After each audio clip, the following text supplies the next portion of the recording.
আজকের আলোচনার কেন্দ্রে রয়েছেন রাজ বাব্বার, মানে যিনি ভারতীয় সিনেমার রূপলী পর্দা থেকে রাজনীতির কঠিন ময়দানে বেশ দীর্ঘ একটা যাত্রা করেছেন, তাই না? হ্যাঁ, একদম। আর এই যাত্রাটা বেশ আকর্ষণীয় বটে। আমাদের কাছে ওনার একটা জীবনীমূলক লেখা আছে, তো আমরা ওখান থেকেই ওনার জীবনের গুরুত্বপূর্ণ দিকগুলো, বিশেষ করে অভিনয় আর রাজনৈতিক পরিচয়, এই দুটো মিলিয়ে বোঝার চেষ্টা করব। অবশ্যই।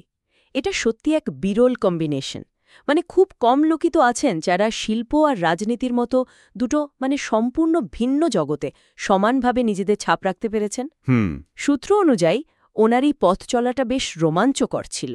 আচ্ছা, তাহলে শুরু করা যাক ওনার একদম প্রথম জীবন দিয়ে। 23শে জুন 1952 আগ্রায় জন্ম। হ্যাঁ। তারপর সোজা ন্যাশনাল স্কুল অব ড্রামা, মানে এনএসডিতে প্রশিক্ষণ। আচ্ছা, এই এনএসডি প্রশিক্ষণটা ঠিক কিভাবে ওনার অভিনয় জীবনকে প্রভাবিত করেছিল, মানে সূত্র থেকে কি জানা যায়? দেখুন, সূত্র বলছে এনএসডির প্রশিক্ষণটা শুধু কৌশল শেখানো নয়, এটা একটা গভীর অনুশাসন তৈরি করে দিয়েছিল, আর শিল্পের প্রতি একটা দায়বদ্ধতাও। আচ্ছা। এটা ঠিক তারকা হওয়ার দৌড় নয়, বরং অভিনয়ের যে মূল কারুকার্য সেটা বোঝার জায়গা আর কি। ভিতটা তৈরি করে দিয়েছিল। একদম। আর এই ভিত্তিটাই ওনাকে পরে বিভিন্ন জটিল চরিত্রে অভিনয়ের সাহস জুগিয়েছিল। ঠিক, আর সেই সাহসের পরিচয় তো ওনার প্রথম ছবিতেই পাওয়া যায়, তাই না? 1977 সালের কিস্সা কুরসি কা। হ্যাঁ হ্যাঁ। ছবিটা তো সেই সময় বেশ বিতর্কিত ছিল, তাই না? হ্যাঁ। শোনা যায় তৎকালীন রাজনৈতিক পরিস্থিতি নিয়ে বেশ জোরালো বক্তব্য ছিল। একদম। সূত্র তো বলছে ছবিটা জরুরি অবস্থার প্রেক্ষাপটে তৈরি, আর এটা সরাসরি ক্ষমতার অলিন্দে থাকা ব্যক্তিত্বদের ব্যঙ্গ করেছিল। ওহ। এর জন্য ছবিটাকে অনেক বাধার মুখেও পড়তে হয়, এমনকি প্রিন্ট পুড়িয়ে দেওয়ার কথাও শোনা যায়। তাই নাকি? হ্যাঁ। তো এইরকম একটা ছবি দিয়ে কেরিয়ার শুরু করাটাই রাজ বাব্বারের চরিত্রের ওই দৃঢ়তাটা বুঝিয়ে দেয়। ঠিক। এরপর তো ইনসাফ কা তারাজু, নেকা, প্রেম গীতের মতো ছবিগুলোতে আমরা ওনাকে দেখি। বিশেষ করে ইনসাফ কা তারাজু তো খুবই আলোড়ন ফেলেছিল সেই সময়। হ্যাঁ। এই ধরনের চরিত্রগুলো ওনার ইমেজ তৈরিতে কতটা সাহায্য করেছিল? দেখুন, সূত্র বলছে ইনসাফ কা তারাজুর মতো ছবি, যেখানে ধর্ষণের মতো একটা ভীষণ সংবেদনশীল বিষয়কে খুব সাহসের সাথে তুলে ধরা হয়েছিল, সেটা রাজ বাব্বারকে একজন সিরিয়াস অভিনেতা হিসেবে প্রতিষ্ঠা করে দিয়েছিল।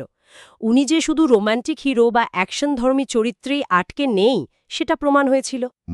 ভার্সেটাইল অভিনেতা যাকে বলে। একদম। নিকার মতো ছবিতেও তার অভিনয় কিন্তু সমালোচকদের প্রশংসা পেয়েছিল। তিনি দেখিয়েছিলেন যে বাণিজ্যিক ছবির পাশাপাশি ভিন্ন ধারার ছবিতেও তিনি সমান স্বচ্ছন্দ। এদিকে ওনার ব্যক্তিগত জীবনও তো বেশ আলোচনার কেন্দ্রে ছিল, তাই না? হ্যাঁ, সেটা তো ছিলই। নাদিরা বাব্বারের সাথে প্রথম বিবাহ, পরে আবার স্মিতা পাতিলের সাথে সম্পর্ক, তাদের সন্তান প্রতীক।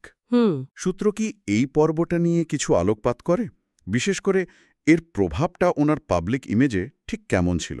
জীবনীতিতে উল্লেখ করা হয়েছে যে স্মিতা পাতিলের সাথে তার সম্পর্কটা সেই সময়ের সামাজিক প্রেক্ষাপটে অত্যন্ত বিতর্কিত ছিল। আচ্ছা।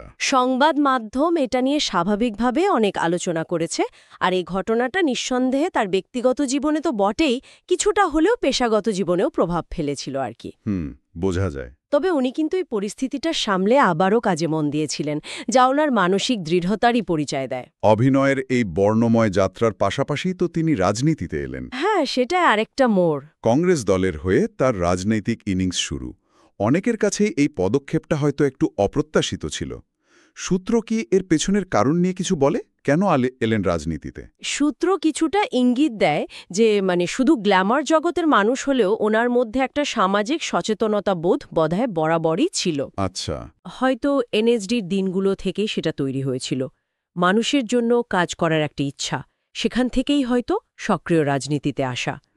আর তিনি যে শুধু নামকা ওয়াস্তে আসেননি, তার প্রমাণ তো হল 3 বার লোকসভার সদস্য নির্বাচিত হয়েছেন। 3 বার? হ্যাঁ। ভারতের সংসদের নিম্নকক্ষ আর রাজ্যসভারও উচ্চকক্ষের সদস্য হিসেবেও কাজ করেছেন। তার যথেষ্ট সফল ছিলেন রাজনীতিতেও। অবশ্যই। এটা প্রমাণ করে যে পর্দার বাইরের জগতেও মানুষের সাথে সংযোগ স্থাপনে তিনি সফল ছিলেন।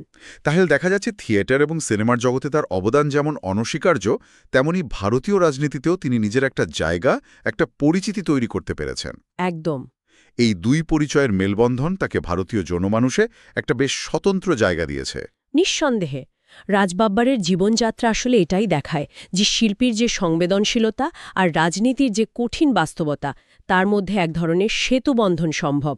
সূত্র অনুযায়ী তার এই দ্বৈত সত্তার যাত্রাপথ সবসময় যে মসৃণ ছিল তা নয়, কিন্তু তিনি উভয় ক্ষেত্রেই নিজের যোগ্যতা প্রমাণ করেছেন। ঠিক। মানে শিল্পীর দৃষ্টিকোণ থেকে সমাজকে দেখা, আবার রাজনীতির মাধ্যমে সেই সমাজে কিছু পরিবর্তন আনার চেষ্টা করা, এই সমন্বয়টাই তাকে বেশ অনন্য করে তুলেছে।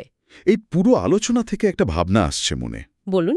অভিনয়ের জন্য যে গভীর পর্যবেক্ষণ ক্ষমতা লাগে, মানুষের মনস্তত্ত্ব বোঝার চেষ্টা করতে হয়, আর সবথেকে বড় কথা, দর্শকের সামনে নিজেকে বিশ্বাসযোগ্য করে তুলতে হয়। হ্যাঁ। এই দক্ষতাগুলো কি রাজনৈতিক জীবনের সাফল্য পেতে কোনোভাবে বিশেষ সুবিধা দেয়? মানে রাজনীতিরও তো একটা পারফরমেটিভ দিক আছে। এটা খুব ইন্টারেস্টিং একটা প্রশ্ন। এটা নিয়ে নিশ্চয়ই আরও ভাবার